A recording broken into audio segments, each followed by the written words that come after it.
Are you a single provider practice knowing you need to build a group, but you're stuck on how to do it and how to get started? My guest today has done it, and he's got some good insights for all of us.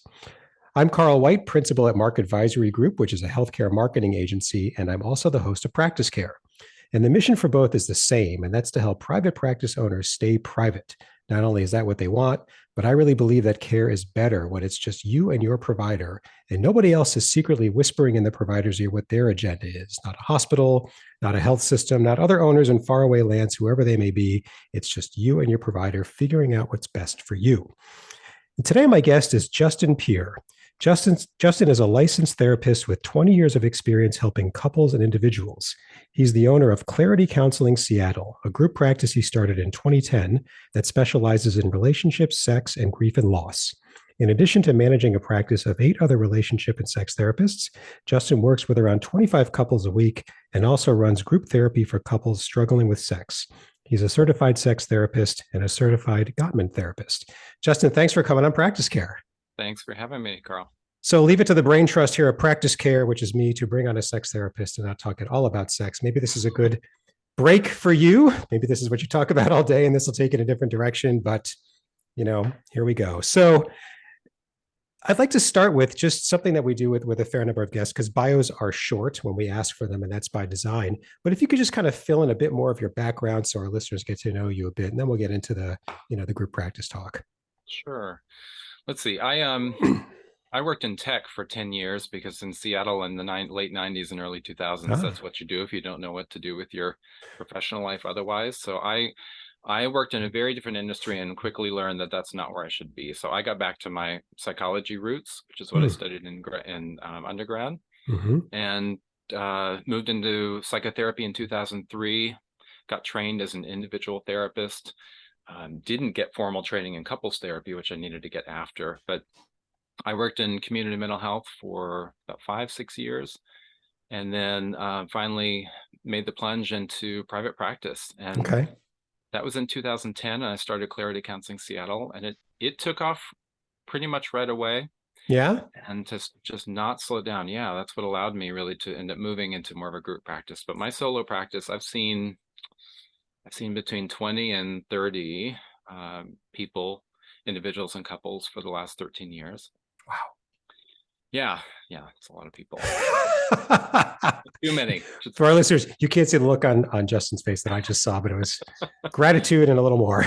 Yeah, exactly. It's been a long ride, but I love what I do. I'm a psychotherapist at heart, clinician at heart. My favorite thing is to sit in front of individuals and couples and help. And so, running the business part of private practice, either solo or group, it's been a challenge. Yeah. I've done it, I'm doing it, but it's, as most therapists say, that's not typically our skill set.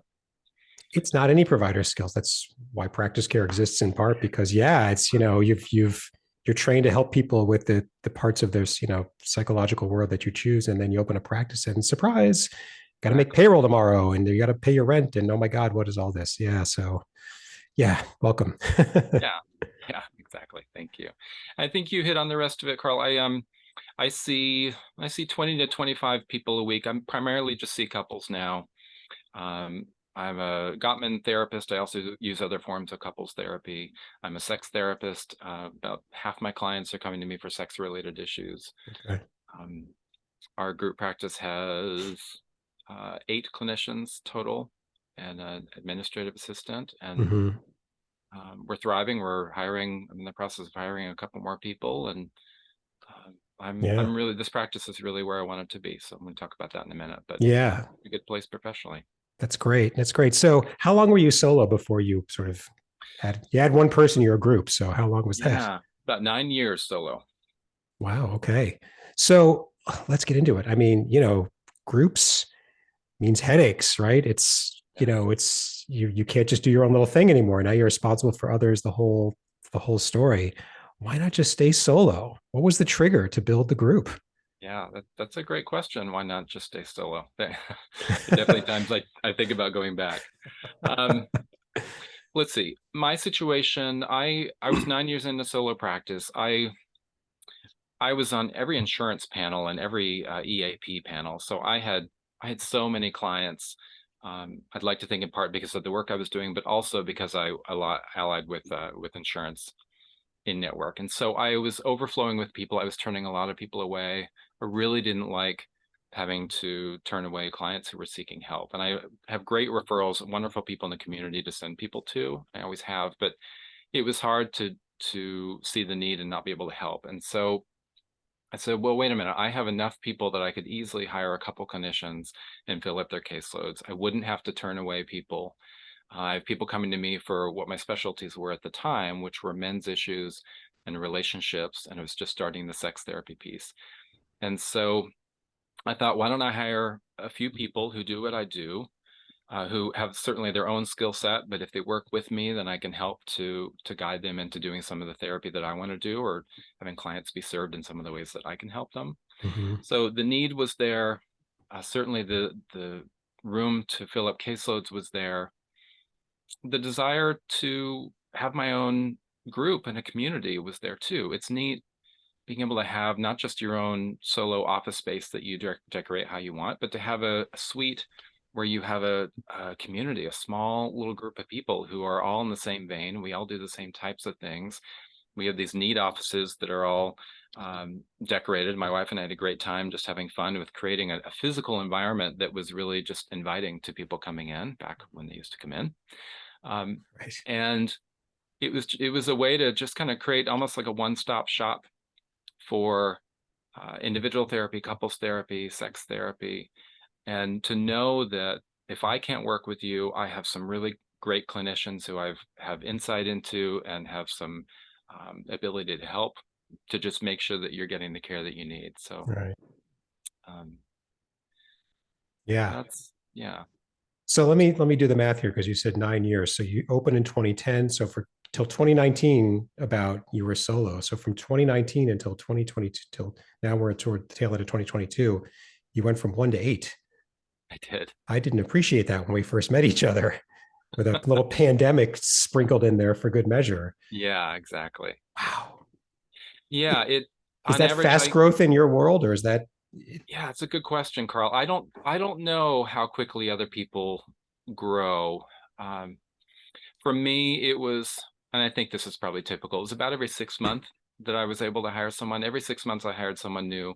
I started with hiring just one person, which is a decision I made right at the beginning, because I know sometimes people hire a group of people and just jump right in. I hired Hmm. one person, and she knew exactly what she was signing up for. And she just knew, this is an experiment. You're going to have to be really patient and just be with me as I make a bunch of mistakes, but let's prove the concept by having one employee. Hmm. And then about every 6 months, I was able to expand, and it's been about that way. So we're at 8 clinicians. I'm probably going to stay around that. I don't want any more than 10. Okay. No, Which won't take you long to reach that if the pace no, continues. Wow. no, we're really thriving, but everyone has to make a decision when they have a group. Do they want a really small boutique type of group? Do you want something that becomes big? It can become big. If you work in network with insurance, then you could have a lot of employees. So, Yeah, I mean, I'm in Chicagoland, and around me, there's some groups that are 25, 30, yeah, just a couple of owners, and they're big and they can't keep up. I mean, and neither can anybody that they want to refer to. right. And, one of them does pediatric, and I was asking them about a pediatric psychiatrist. Do you have one? A different client is, no, they're full. I mean, it's amazing. Hmm. It's just really amazing. I think it's all over the place. So, when you look back at your experience building a group so far, what's been going well? Like the others are, listeners. I would think I want to expand. What do you Hmm. think you've done well, and tell us about that? Yeah, at the beginning, something I did well is I hired a business coach. That was really, really important. I didn't know how to transition from solo to group, and so I hired someone who specialized in that. She's a therapist too, but she did business coaching for people were doing what I was doing, and she was invaluable. I worked with Jenny. It was Jenny Glick in Denver, and Jenny helped me for 6 to 9 months before I even opened my doors to another employee. She said we need to review. And this is advice I would give to anyone going from solo to group. We need to really review all of your internal systems and make sure that you're ready to scale, right? Because Mhm. I had 9 years of doing therapy the way Justin Pere does it. So it was all dialed in for me. But as soon as you bring someone else into the mix, you hire someone, it did not scale. So we had to look at how I did intake, how I did paperwork, how I did legal, how I just a lot of the logistics of the business to say, what's this going to be like when you have another person involved? Mm-hmm. And it was a lot of changing things. So I took it slowly. That's another thing I did well. As I mentioned, I hired one person at a time.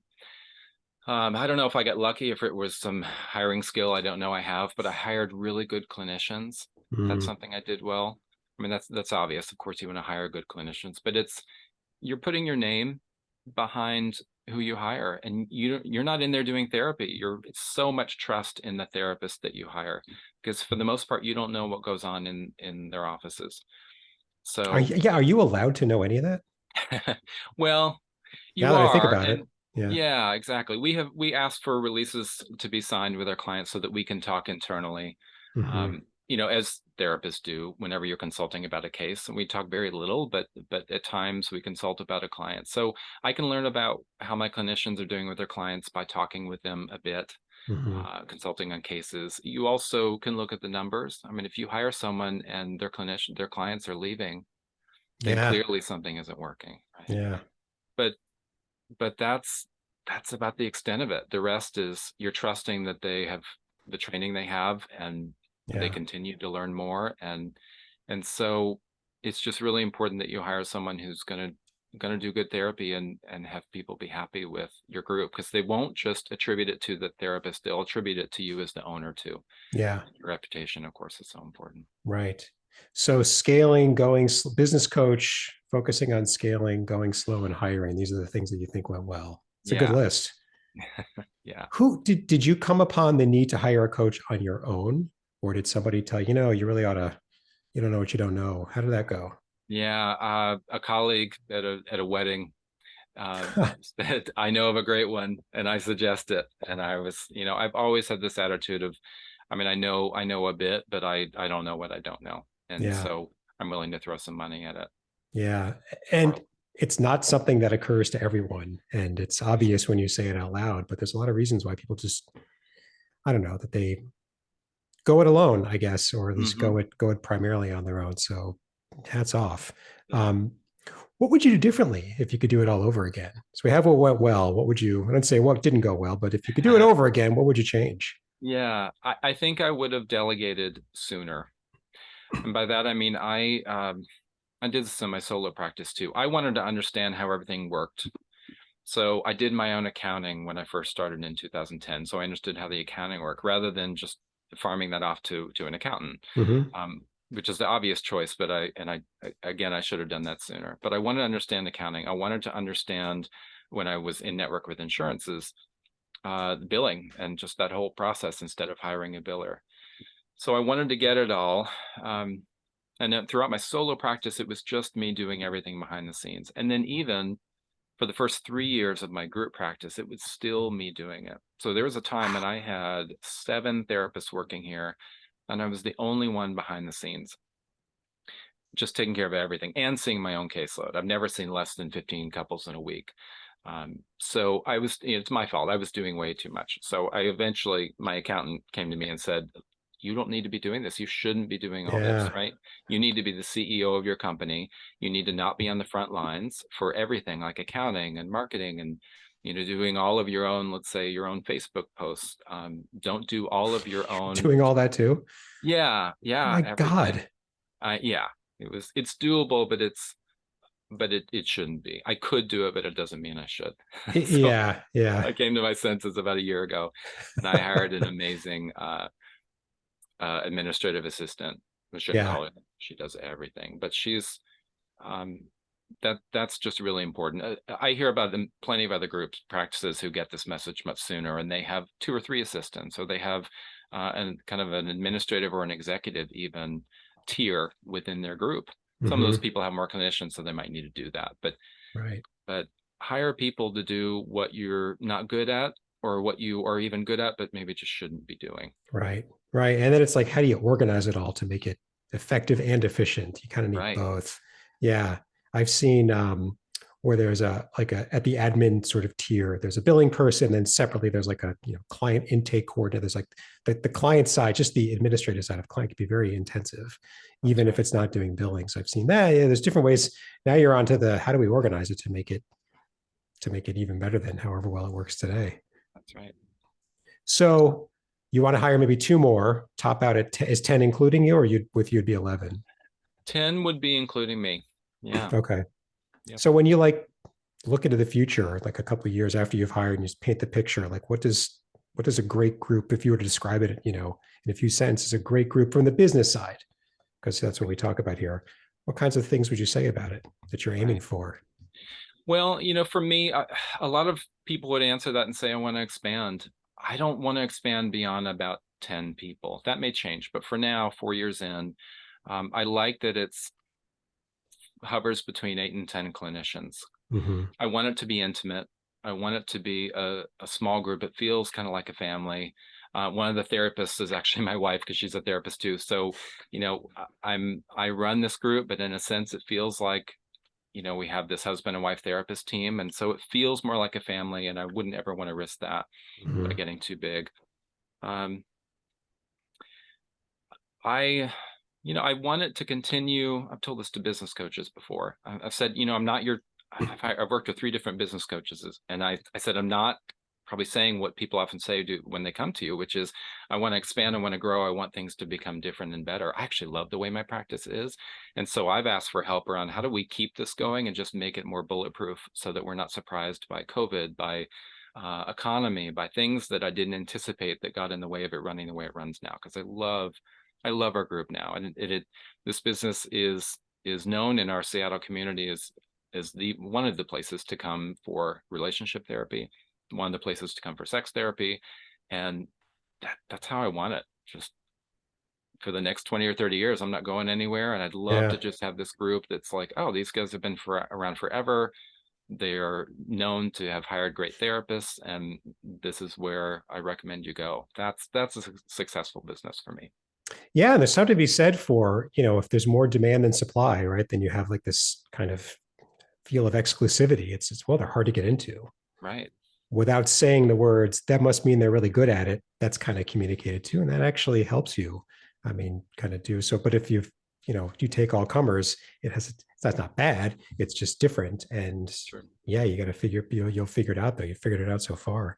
Um, so a couple of wrap up questions with a lot of guests. We can, I say this to everybody, we could go a lot further and a lot deeper, but in the interest of bite sized advice here, practice care, a couple of wrap up questions. First one is with the idea of building a group and what works and what doesn't, is there anything you think I should have asked you, but just didn't ask? Hmm. Um, Maybe a useful question is to speak to considerations, things to ask yourself when you're thinking about moving from solo to group. Okay. Like what? Uh, are you okay with seeing fewer clients yourself? Hmm. I mean, I do see, you quoted me as saying seeing 25. I see, I'm seeing probably 23 couples this week, but that's too much. I It should be does seeing sound like a 10, lot for what 15. you're doing. It Yeah. is a lot. Yeah. Yeah. It's when you run a group, it's like having 2 full-time jobs. Yeah. And so really, I mean, it's so tough for me. It's so hard for me to say no. And I'm a clinician at heart, and I really want to make it work to see people. But I need to scale that back. And most group practice owners say, I can't see more than 10 or 15 people. Some group practice owners say, I don't even see clients anymore. I just run this group. And so that's a really important question to ask of, in reality, if I weren't seeing a bunch of clients because I couldn't, is that what I'd want? Mm-hmm. Um, Another consideration, how do you feel about managing other people? A lot of us are not used to managing or being bosses. And when you're solo, it is just you, but you have a group, and suddenly it's a bunch of people, and they're really counting on you for that. It's a Yeah. lot of extra pressure. It's a bunch of extra moving parts. So to really consider, am I willing to take on the stress of that? Mm-hmm. My business coaches hate it when I say it like this, but I look at it as kind of, I have more, every time I hire someone, I have more mouths to feed. And I have 7 or 8 mouths to feed, and people quit their jobs to come work for a group practice, and it's a lot of responsibility. And so I Yeah. would encourage anyone thinking about going from solo to really consider, am I willing to take on the stress and responsibility of having people actually work for you and all that comes with that. Yeah. Some people love it, and some people are like, that is so not what I got into this field for. And most people have no idea until they do it, right? That's And right. yeah, on the first one about would you want to see more of fewer clients if you could, have you thought about bringing in like a practice manager or that kind of role? I have. It's tricky when you hire someone. A practice manager would, of course, cost money. Yeah. And part of me keeping it small is to try to keep from having to have a practice manager. Okay. I may do that, Carl. I very well may decide I'm giving this over to you. I'm going to see a bunch of people. And a lot of what I do right now, I'm really just of running the business. I'm going to leave to you. So that may be in my future. To answer your question, people do it. I haven't, but I definitely hear about people getting practice managers. That's a great idea. I know of someone who has a practice manager run her entire group. It's a very successful group. And she is not a clinician. She's not really involved in it at all. And yet she absolutely owns it. Yeah. One Well, of I the mean, what you said, because you've done so much of the business side yourself, like the mistake is you hire a practice manager or that role and you say, here you go, see ya. And then you leave it to them and, you blame them when bad things happen. But that's not really setting them up for yourself. But you have, like, if the accounting went screwed up, you would know because you did it yourself. You've got a better sense, it seems to me, than the typical, provider owner of how things are supposed to go. Not that you'd want to micromanage them, but it just seems like you would be better. You're better set from your side of the handoff to hand it off, money aside, the cost aside. But it just seems like you could do it and keep your finger on the pulse better than most, just right. because Yeah, you did so much exactly. of it. Yeah. That's right. Yeah, you just really have to make sure you're making the right hire, and you'd have to Yeah. do a lot of hand holding because you're giving them so much responsibility, and there's so much that as the group practice owner that someone coming in that just there's I can't This is not imagine what it coming would soon for take. you. Yeah, to give them the keys to the car. And it's not, I never want to be a micromanager. And it's for me, it's not about control. It's just about making sure that things are working in the way that I've learned through trial and error that they need to work. It's hard to give that up, but Yeah. people definitely do it, and they do it successfully. And I'm glad you brought that up, because that can be a way out and can allow you to see more clients too. Yeah. Yeah. And my other wrap up question is, so for those who are listening who are thinking, you know what, I expanding into a group's been on my mind for a while, or I just don't know where to get started or what to do. What are two tangible steps you would give them to say, as soon as you're done listening, to go down the path of group, here are a couple of things you could do as soon as you're done listening to this. Yeah. Yeah. Let's see. One or two. Can I give you a quick, like 4 or 5? Sure. One, first I would ask, what this phrase everyone's using these days, what's your why? Right? What is your why?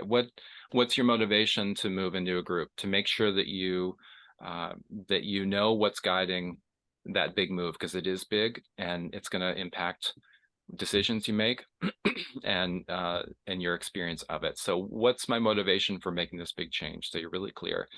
I'd encourage you to meet with local group practice owners in your area to talk to them about their experience. Most people are great and will be generous with their time, Mm-hmm. and just talk that through.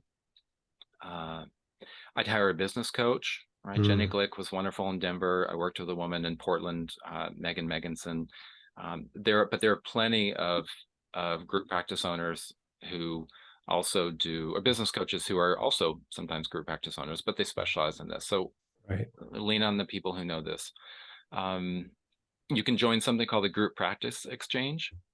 The Group Okay. Practice Exchange is a website. It's also a big Facebook community, and anything and everything you would ever need, the nuts and bolts, are in a community around moving from solo to group is part of that program. And is that group for psychotherapy only, or is it just anybody group? It's psychotherapy. Yeah, it's meant for Okay. people in solo therapists looking to move into a group, and it has Okay. everything you could need. You're going to pay for it, but it's a Well, really smart investment. yeah. I would if you do make this move, I'd join consult groups. Either join or create a group consult, a group practice owners consult group. I have 4 clinicians, group practice owners, that we were all starting our practices 4 years ago. So we went through the whole thing together. There's 6 or 7 of us, and we meet every month, and it's such a valuable resource to have people who are in your same situation. Kind of like a peer advisory group. Yeah, absolutely. Okay. Yep. Well, that is a good list. I mean, that's 2 turns into 5 in very, very little time. So thank you for that. And thank you again for coming on PracticeCare and sharing your experiences about, you know, going from solo to group. It's really, really, really appreciative. Oh, thanks, Carl. I appreciate it. And I'm always happy to field phone calls from people in this situation. And I do free consultation Zoom calls with people all the time who are thinking about doing this. So I really welcome people reaching out to me if that's appropriate. Yeah, and on that note, so once again, Justin Pere with Clarity Counseling Seattle, we are going to put your contact, at least what you supplied to us, the contact information for you in our show notes for that very purpose. If somebody has a question and you think Justin can help you out, please contact him. We'll put all of it in the show notes. And just a couple of other points before we wrap up. First, if you've had an experience with the business side of your practice that you think others would benefit from hearing about, or you're someone like me who works with private practices on the sort of advisory side, and you've got an experience to share, we really want you to come on PracticeCare and tell the world about it. In the show notes for Justin's episode and all of them, there's instructions, just a link so that you can tell us what's on your mind so we can get you scheduled as soon as possible. And finally, if you haven't done so already, please subscribe to PracticeCare on Apple Podcasts or wherever you listen to your podcasts. Thanks very much. And until next time.